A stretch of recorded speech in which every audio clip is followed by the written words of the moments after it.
Hey, tonight we're going to be making a chickpea and lentil coconut curry. This is a really quick, easy meal to throw together.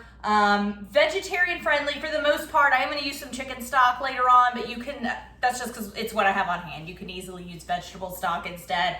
But it's really simple, fills you up, tastes great, and it's pretty quick to make. There's a little simmering time involved, but for the most part, it's once you get the vegetables in the pot, you're done.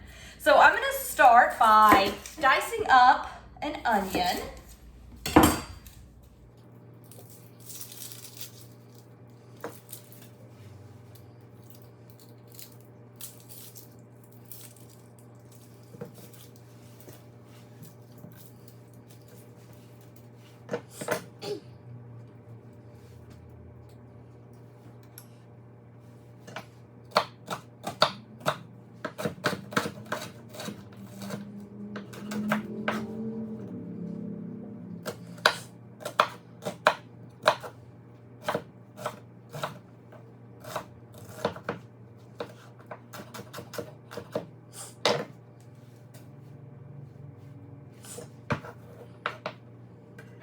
So I'm gonna get roughly 2 tablespoons of coconut oil in my pot.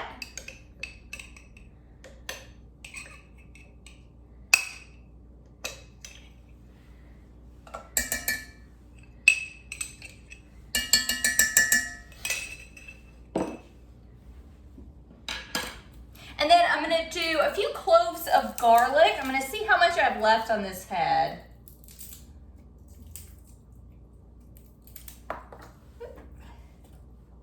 Got 5 left. That looks good to me. So I am just gonna smack them so the skin comes off, and then I am just gonna slice through them. I'm not gonna get them too small.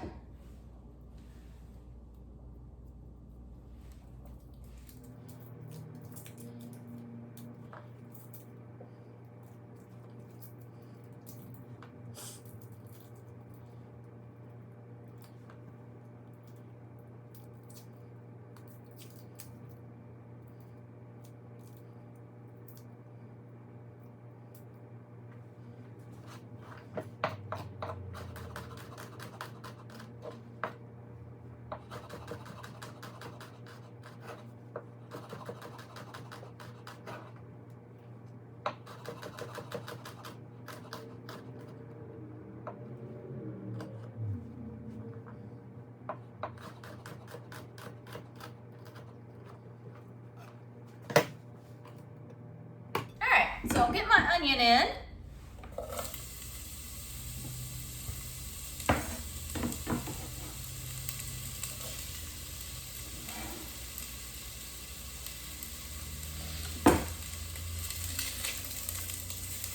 And I'm going to go ahead and add some bell pepper I've got that I've been trying to kind of use up. It's some frozen bell pepper out of my garden last summer, and this is about the very last of it. So I'm excited to get it in here. It's kind of a combination of green bell peppers, some poblanos, probably some jalapenos in there as well.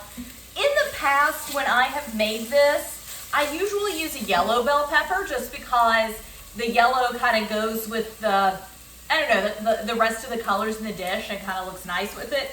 Use whatever kind of pepper you'd like though. And they're still a little bit frozen, so it's gonna take a minute for this to saute down.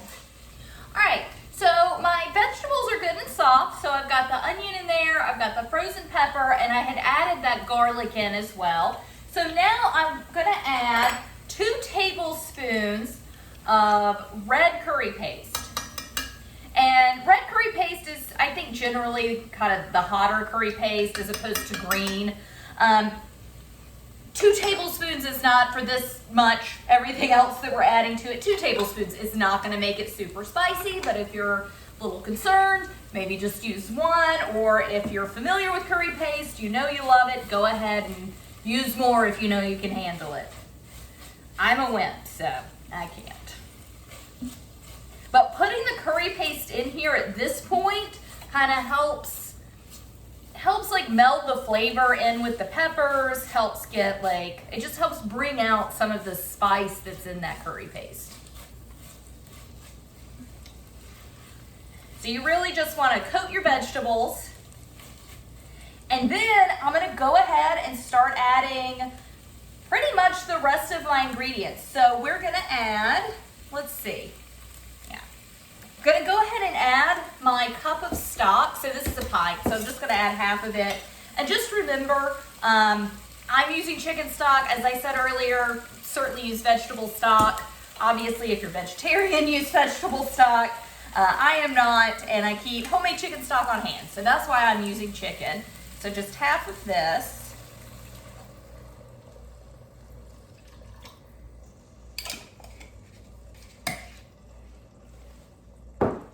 And then give them a good shake, but 2 cans of coconut milk. This is a really nice, creamy curry.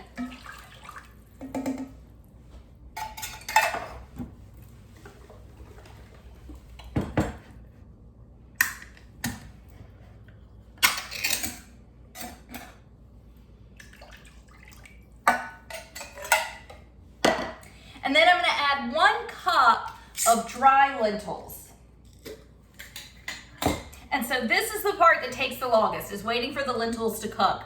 Luckily, lentils cook pretty quickly. It takes about 20 minutes for a dried lentil to cook, much quicker than like a dried bean. So they are really nice to work with when you're trying to do some quick cooking. So half cup measure. There we go. And then I'm going to add, of course, salt and pepper, which I also added salt and pepper when I was sauteing the vegetables. So there's already some in here.